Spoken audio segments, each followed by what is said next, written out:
Editing Stacy here, just to remind you that if you want to see how to cut out this project, it's last week's video.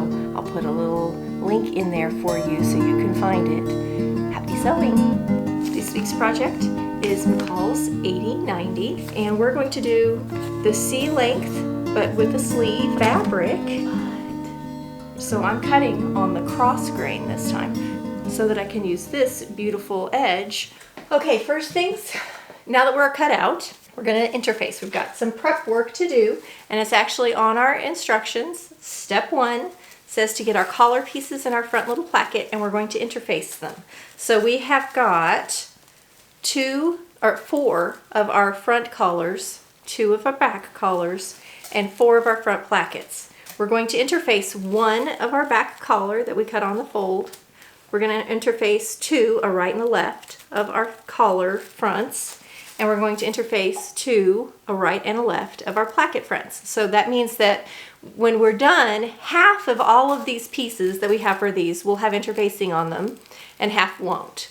So I'm going to go ahead and do my fusible interfacing on all of those pieces and get them prepped, and then we'll start sewing our placket on to our front yoke. Starting with our front placket, I've got my interfaced piece pinned onto my yoke. So, or not pinned, but it's laid on, so they're just lined up. I'm going to stitch right down here 5/8 of an inch for both of these. I think the directions actually show you doing the non-interfaced side first. It doesn't end up really mattering for me because of my right and wrong, or I just so close. This is actually my right side fabric, and I want my interfaced piece to be the front side. I think they have it so the interfaced piece is the back, which is usually not how it's done, but you choose how you want to do it. But we're going to sew 1 of our front plackets to our front yoke straight down. So we want to have 2 of them just like that. Once we've sewn that, we're going to take the other placket and we're going to stitch this side to this side. So I'm going to stitch this one, it's going to flip over. These are going to lay on top of each other. We're going to stitch down that. So let me get one sewn together and I'll show you what it looks like. So I just stitched down this placket. So this is how it looks stitched. And I really like the switch on my stripes. Now I'm going to take the other little placket side and we're going to stitch down right here, all the way down. So I'm going to just show you up here. We've done this. I'm not worrying about this part right here. I feel like doing this before stitching is a little confusing, personally. So we're doing this part now. Again, it's a little confusing the way I don't think they show it really well. It almost looks like they're just folding, folding, folding. I don't think that it's explained extremely well, but that's what we're doing, and then we'll fold it back to stitch it down. So we're going to go ahead and finish up these little yoke pieces, and I'll show you as I go. They're laid on top of each other. Here's the first one I've sewn. Now I'm going to sew this down this line right here on our 5/8 inch. Let me show you this little placket that I've sewn. From the back, you can see I've stitched on the interfaced piece, and then to the interfaced piece, I've stitched the one that isn't interfaced. So from the front, it's currently looking like this. And from the back, it's looking like this. But what's going to happen is these, which we'll do a little trimming, go to the inside. This is the front edge. This whole piece is going to fold around. So now it's all enclosed. This is what it looks like from the front. And because I changed directions on my stripe, it's a little easier for you to see, hopefully. So here's my yoke. Here's my little placket front. So it's enclosed. Okay? So once it's done like that, now it tells you to trim away your 3/8, which is this outer edge. I think it's a little confusing to do that, and you might need some of that because we're tucking under and stitching this down. Where we really need to be trimming out is the cut edge, or the sewn edges. See all of this extra stuff that's going to get folded to the inside of our placket. All of this and this. If you need to do some trimming, that's where it needs to be done, on these pieces right here. Leave this one your full 5/8. It gives you what you need for stitching. Don't trim off on step 3. Personally, I would not be trimming off. Come to the iron, and we're going to press in all of these seam allowances to this little placket like this, and then I'm going to come back and trim out. This is where we're trimming. I'm going to trim out a little bit of this because all of these layers are inside this little placket, and then this is going to flip around and seam allowance tucked under, and that's also in the placket. So this is the wrong side. This is the right side. So that's what our placket's going to end up looking like when we're done. Do a little trimming out in here of this back layer just to get rid of a little bit of the bulk in this placket for both pieces. I'm going to use my favorite little duckbill scissors here and trim out about 3/8 of an inch on those, and then we're going to press this under for whip stitching.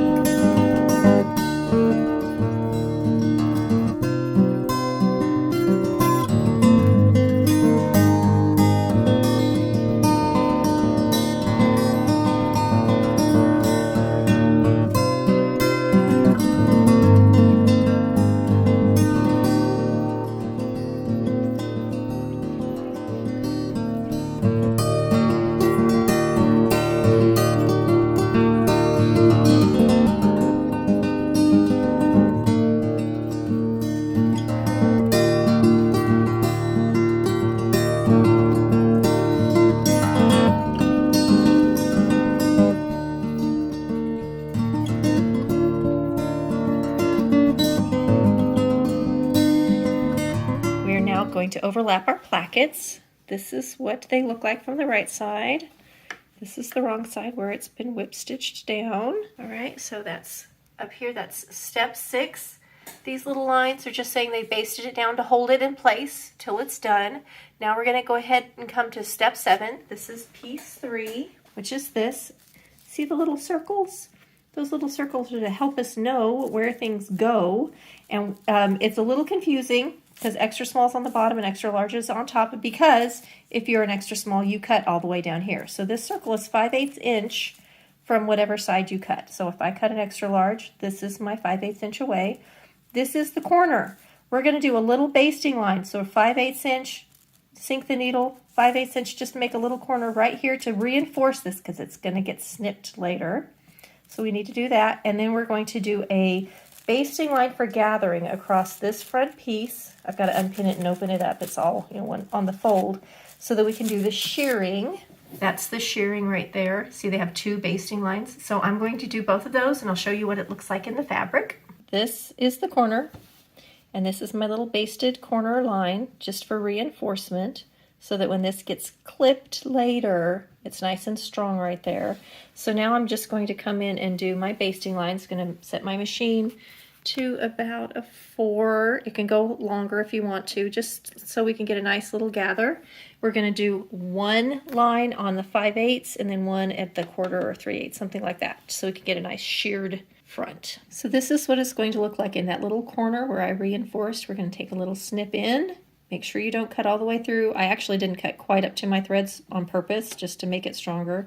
And then over here's my basting threads, so they're kind of in line with this right here. So this is my reinforced stitching. And I have 2 little basting lines right here. So now I'm going to start pulling up the shearing. That's what it looks like right now. We're going to pin in that yoke, and it has to fit together. So we're going to shear it up so that this big opening here fits the yoke. So now that I've got my shirt front prepped and my yoke prepped, we're going to take the yoke and we're going to put right sides together. It's the right side of my yoke. And I'm going to pin on this part of the neckline. We're going to pin the yoke to that part of the neckline. Right sides together. My yoke and my shirt. We're going to line them up right here at the shoulder. And we're going to pin down like this. So we're going to pin, and we're going to sew that little section on both sides, but we're not going to sew this bottom part. This is why we did the little trim in that corner, that little notch, or that little clip. We did that little clip in the corner. So this is my facing, or my yoke. Here's my shirt. So we've just pinned that part down, and now I'm going to come around. So we're going to flip this yoke. So here's my yoke, pinned to the shirt on that side, because we're doing right sides together. So now we're going to flip, and I'm going to take this one over here. It's a little funky looking right now. I'm going to pin it in, and I'll show you how it looks. We're going to sew both of these at 5/8, And once we've done that, then we can pull our little gather stitches to sew the bottom part in.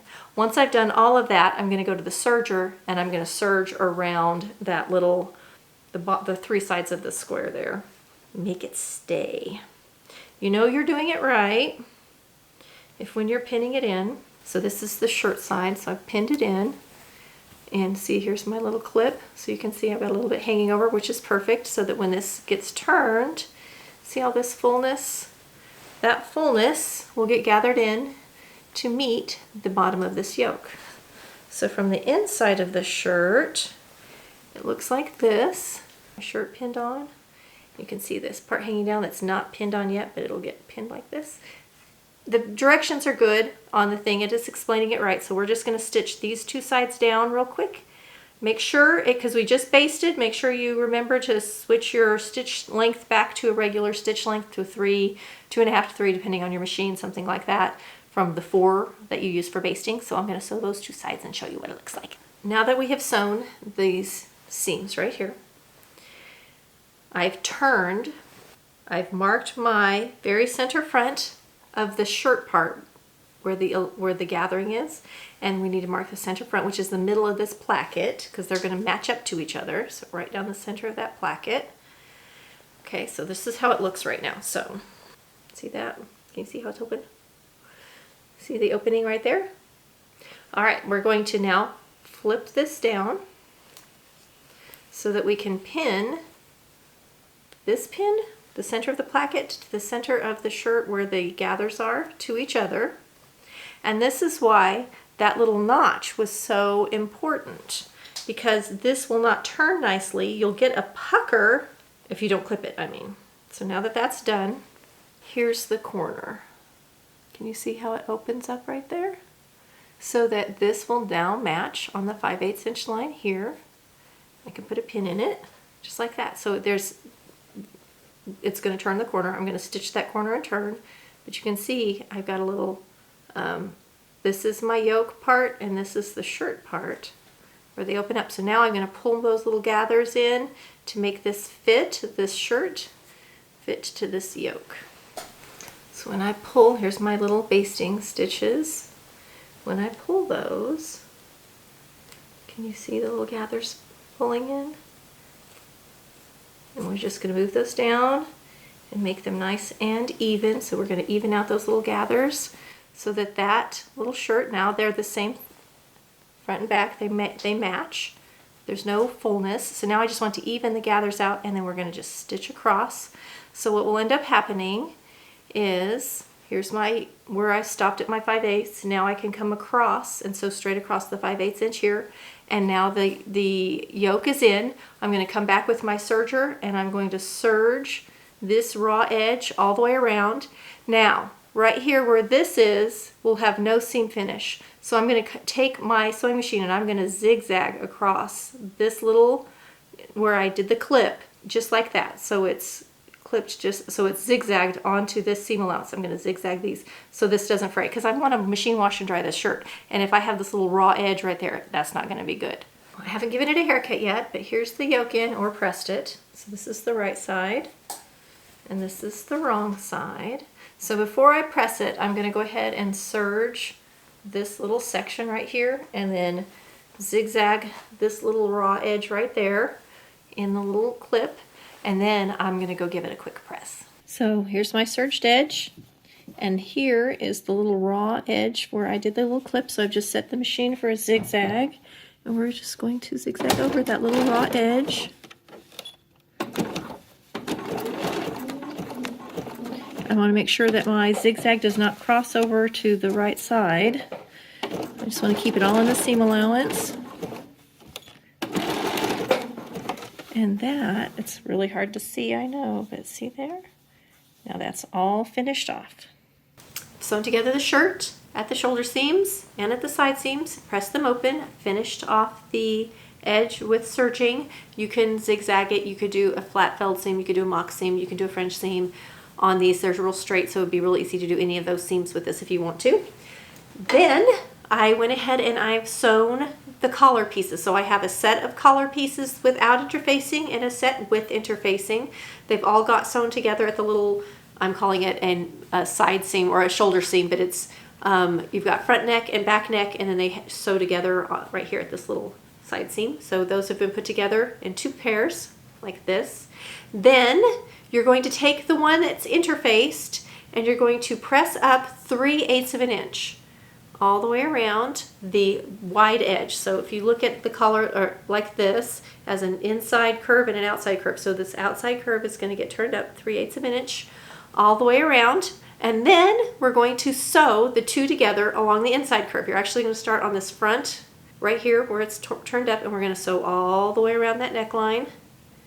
And with the 2 little edges pieces turned up, it's going to make it easy to sew on, because then it's going to be ready to be stitched to the neckline here. The collar is sewn. It's not real beautiful, but I pressed up my 3/8 of an inch. So here it is from the other side, and here's my stitching line. So now we need to go in and trim this curved neck, because it's not going to turn pretty if we don't do a little clippy clips. So we're going to take our scissors and we're going to clip up to but not through this stitching line. So I'm going to all along this curved edge. I'm getting close to the stitching line, but you don't want to cut through it, within like 1/8 of an inch. And what that does is it releases this neckline, because we have got this inner curve is smaller than our stitching line curve. So if we go to turn this side that I haven't trimmed yet, it will not lay nice. When it tries to open up, it can't do it because the curve isn't released. But on this side, look at this. Look at how that releases it. So it'll turn very nicely. So we're going to just clip all around this little curvy area, being very careful. And the nice thing is, the way I'm doing this, I've got that ring light right there, and it's shining through this, and it makes it very easy for me to see my stitching line. So we're going to trim that, and then we're ready to flip this around and press it, and make sure you get this curved area too. Now this actually, right here at the front, this little spot, you can take little pie shapes out like this so that you don't have this extra bulk, because this is actually bigger than where it's going to get turned. So you've got 2 things happening. One part of it is smaller than the area, and one of it's bigger than the area. So we're going to take some little pie shapes out like that. So can you see the little pie shapes? So now this is nice and flexible. I'm going to just flip it around like this and press it. And you can see how that's taking that nice shape because we released that curve. And then we're going to pin this on to our neckline. Before we can attach the collar, I'm going to go around on my 5/8 inch line of my neckline and just baste in a line. Just go around. I don't need to backstitch. It's because I need to clip in a little bit in the neckline to get my collar and neck to come together, because once again we have a convex curve and a concave curve trying to meet at the stitching line. Pinning on the neckline, or the collar to the neckline, so we're going to pin the collar little shoulder seam to the dress shoulder seam, and then I've got them pinned together here at the front like this, and then I haven't pinned anything else together, and you can see how the collar seam's a lot bigger than the neckline. It's because I haven't trimmed the neckline yet. You can see my basting line. So after I get these parts pinned, and I also have it pinned at the center back, now I'm ready to go in and clip. I'm only clipping the shirt, not the collar. So here's our collar pinned in. I have lots and lots of pins because there's just a lot to control here. So we're pinning it into submission, and you can see all my little clips on the shirt side, and this will get stitched on the 5/8 inch line, which is this line right here. So I'm just going to go ahead and stitch that in, and I'll show you how it looks before we whip stitch down the other side. The collar sewn on. I want to show you up here. This is the inside of the collar. Okay, this is the inside of the collar here, and this is the collar coming. It comes around and it tucks in like that. All of this stuff right here is shoved into this little area. So we're going to trim out some of this, get rid of some of this extra seam allowance so that it's not all bunched up on the inside. So we're going to just do a little grading, a little trimming out, a little thinning to make this not so bulky in that one area. And once we've done that, this flips around. This is the inside. And we're just going to whip stitch down the inside of the collar. And we've already pinned it up. They had us turn it up 3/8 of an inch, which is a little long, but just right if you want to stitch in the ditch. It's the perfect amount. If you want to whip stitch it from behind, you really would want to go on up closer to the 5/8 of an inch. For whip stitching, it's up to you. You can do either. To stitch in a ditch, we're gonna, after we trim out a lot of this excess stuff here, this flips around like this, so this is on the inside, and this is longer than our stitching line where we put it together.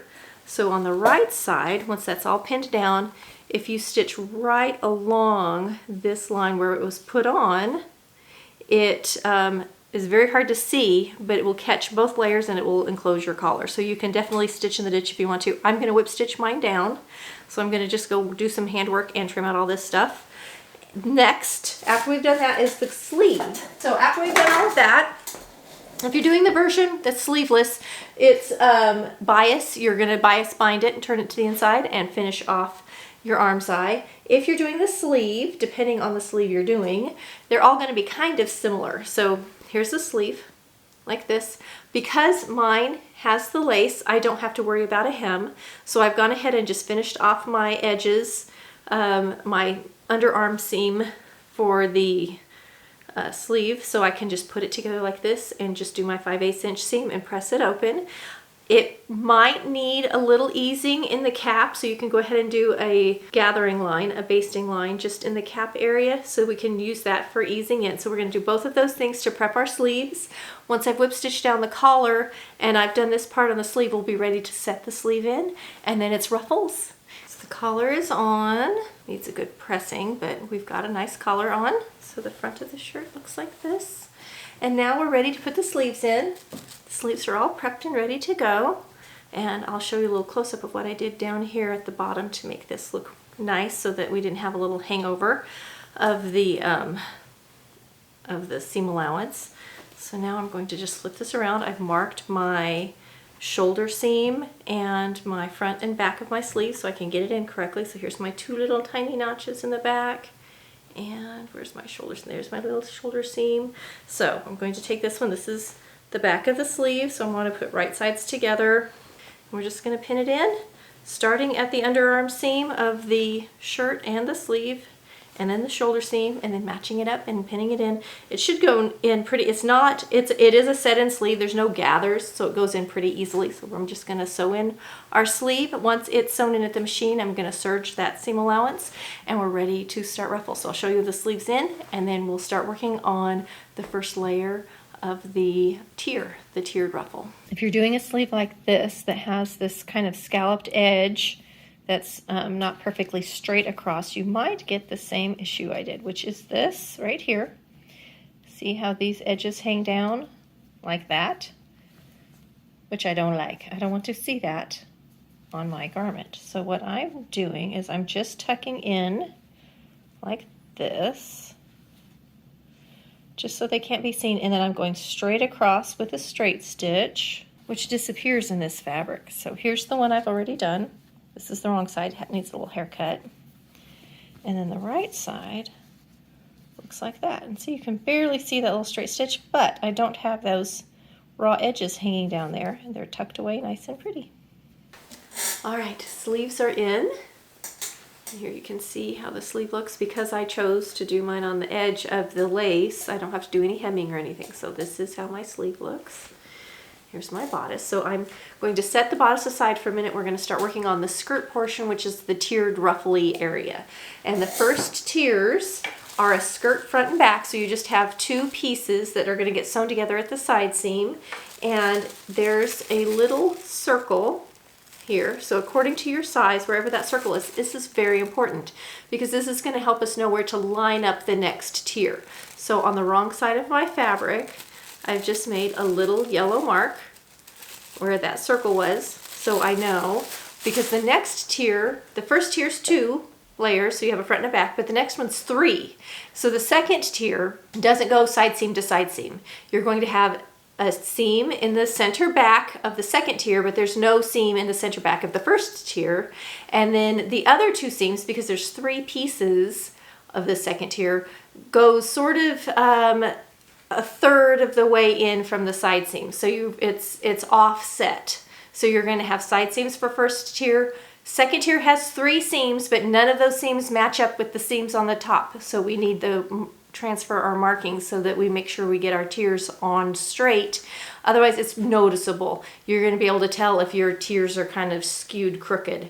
And then the third tier would match up with the one above it, except because I chose to cut it as one long strip instead of multiple tiers, I'm only going to have 1 seam in my last tier, and it's going to be in the center back. For you, however, you would have 3 tiers, and your tiers would line up with the tier 2 if you do with a 3 tier. So you're going to have side seams only for tier 1, 3 tiers for tier 2, or 3 panels for tier 2, and 3 panels for tier 3. Tier 2 and tier 3 will line up on the seams. Tier 2 and tier 1 will not. I hope that makes sense. It's very well explained. As far as looking at the picture does a very good job in your directions. So I'm going to go ahead and serge my side seams for all of my tiers, and I'm going to go ahead and sew those up. And then I'm going to run basting lines on the top edge of each of those tiers, transfer my markings, and start sewing my tiers together. So I'm going to show you when I get ready to put tier 1 and tier 2 together. I'll show you how it's pinned and then how it's sewn.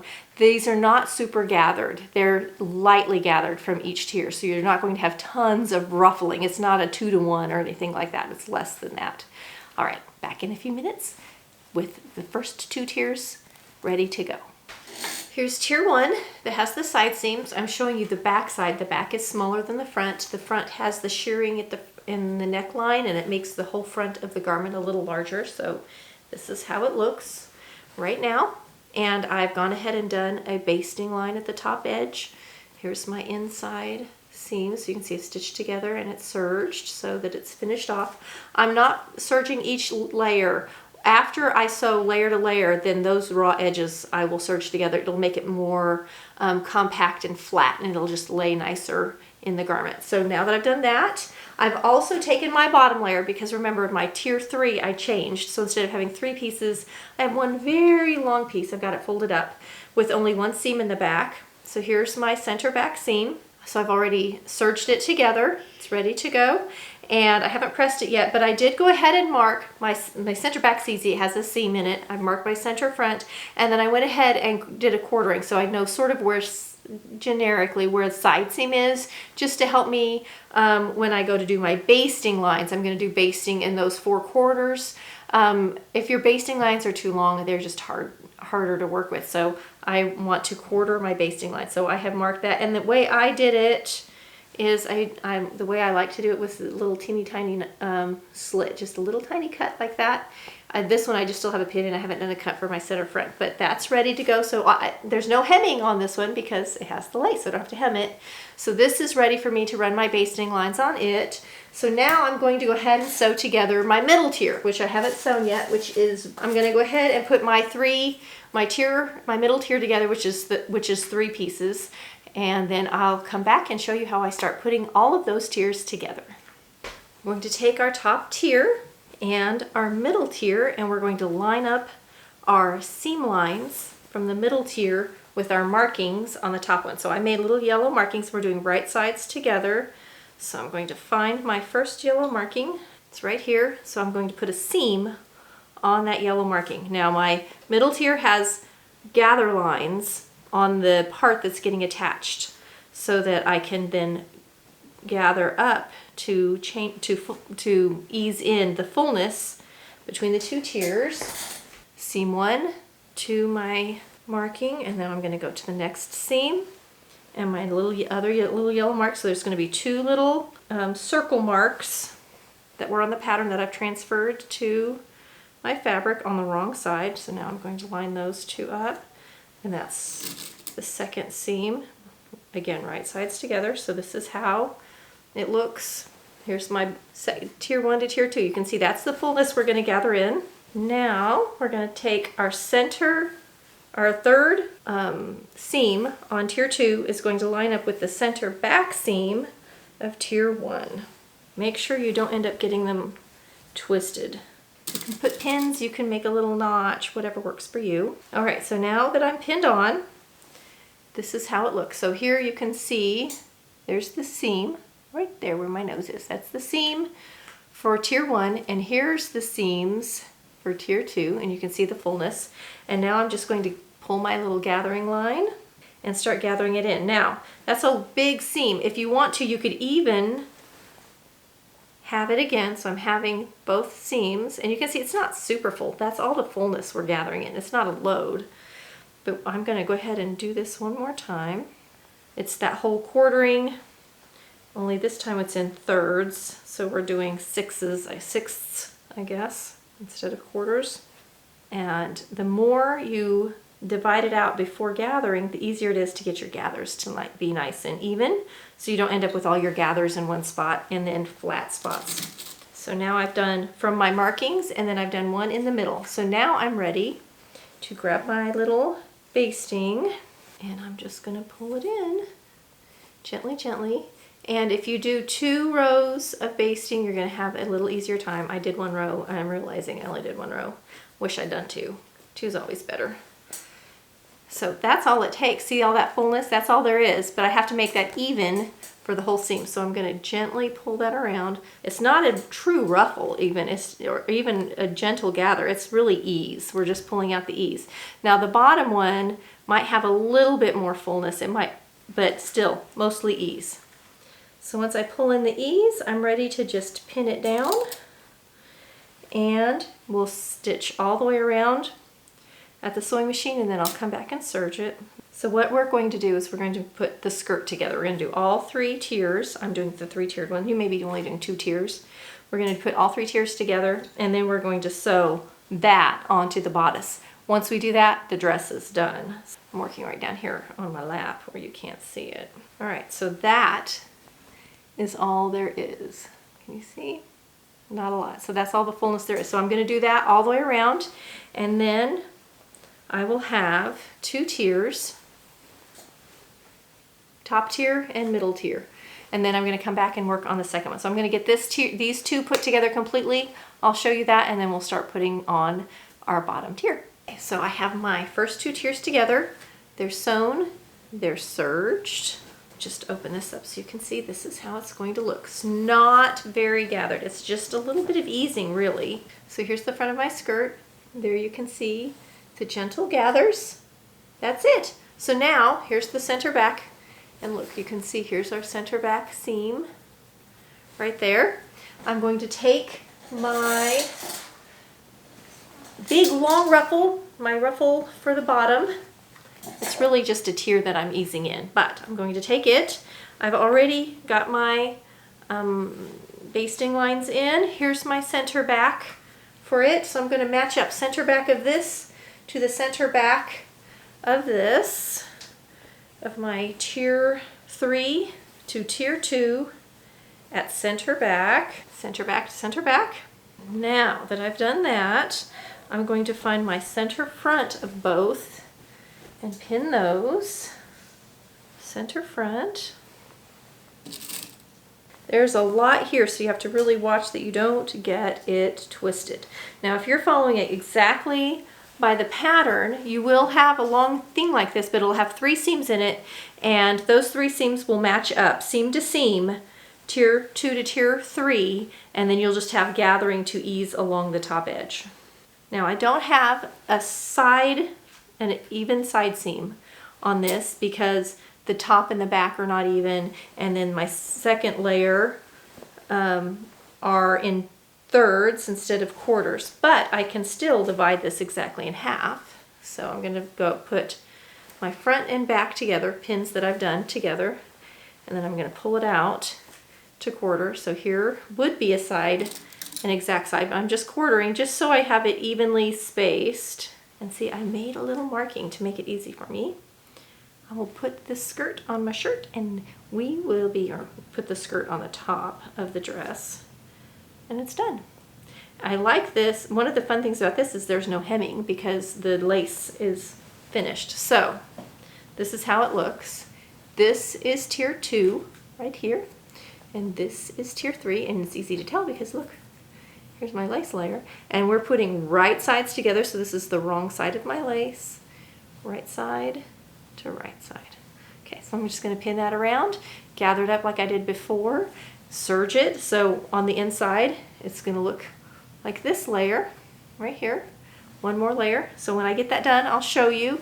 We'll pin this onto this, and then we'll try it on.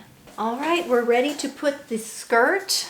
We're ready to put the skirt on the bodice. So here's the back of my skirt. Hello, look at the cute little lacy hem. Here it is from the front. It has side seams that will match up with my bodice side seams. So we're just going to put right sides together, match up the side seams, match up front and back, center front, center back, pull in our little gathers, and sew it on. Once that's done, I will try it on. So I'm going to just put my 2 pieces together. It's very straightforward. It's just like on the pattern. You've already done the same thing for the layers for your tiered skirt. So you're going to just do it one more time, gathering the skirt onto the bodice. All right, I'm kind of worried about how it's going to fit because this is sort of a sack. It's sort of like what I have on here. It's just full and sort of straight. So I kind of like things a little fitted at the waist, so we'll see how I like it on. I like the style a lot. I think it's really cute. So I'm hopeful it's soft and cool and breezy for my summer wardrobe. I love it. It's a super, super cute, comfy, great little day dress for the summer. Let me show you. Nice and full. Look at that full skirt. Beautiful little hem. It fits, it just hangs, so it's a great fit for a lot of body shapes. That's one thing I wish I would have shortened the sleeve just a tiny bit, but it's not bad. It's fine. I always try to keep my sleeve length not above or below the bust line, and this is pretty close to the bust line. It's a little lower. What do you think? I recommend making it. It is a little more involved with all the little plackets and collars and gathers, but it's not super complicated.